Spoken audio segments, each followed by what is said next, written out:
আশরাফুল খানের 4 মশলার কামাল আশরাফুল স্টোর আর আমাদের মেহনতের ফলাফল। কাটলিয়া 5 পুকুরে থার্ড হয়েছে। আমাদের পঞ্চম পুরস্কার সঞ্জীব দলুই।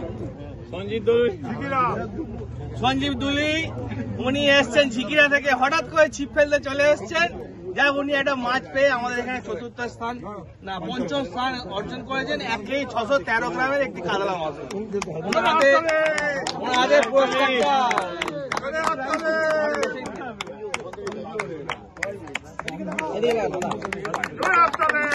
ঠিক আছে।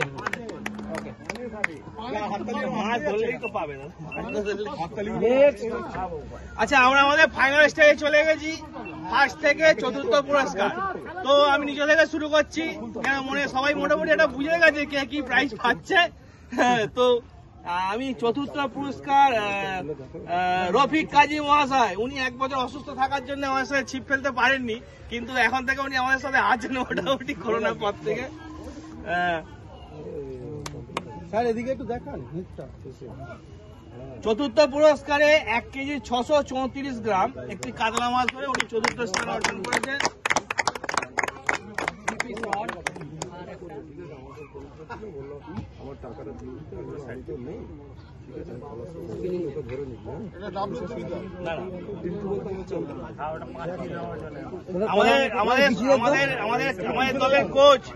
আমাদের দলের কোচ শ্রী সুকান্ত বেরা।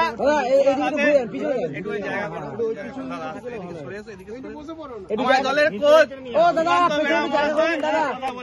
কথা বললে হবে না। ও দাদা একটু পিছনে যান না।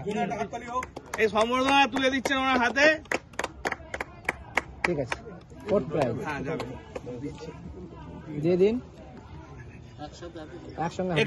একটি 9 ফুটের কাপ রড এবং একটি 5000 এর রিল ওনার হাতে তুলে দিচ্ছে সুকান্ত দা। এটা পুরস্কার।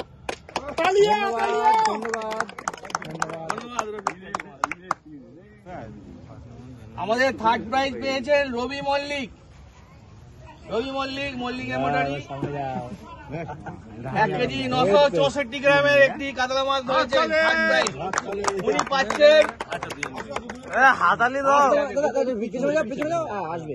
পাচ্ছেন 11 ফুটের একটি কাপ রড আর 3 সেকশন আর একটা 6000 এর রিল, কাস্টিং রিল। অনেক দূরে। ঠিক আছে, স্যার রিলটা যদি একটু বের করে দেখান। হ্যাঁ, রিলটা আমি বের করে দেখাবো। একটু বের করে দেখান অ্যালাইনমেন্ট করে। তো আমি আমাদের সবার সভাপতি অশোক কুমার মহাশয়কে ওনার হাতে এই তৃতীয় পুরস্কারের সম্মাননাটা তুলে দেওয়ার জন্য চেষ্টা করছি। না, একটুখানি দাও। ঠিক আছে, জড়িয়ে না। সবাই একটু হাততালি দিও প্লিজ। হ্যাঁ, দেবে। ঠিক আছে। এই পুরস্কারটা না, 12 ফুট। খুব ভালো মাছ হয়েছে, খুব ভালো। আশরাফুল খানের 4 মশলার কামাল আশরাফুল স্টোর আর আমাদের মেহনতের ফলাফল। কাটলিয়া 5 পুকুরে থার্ড হয়েছে।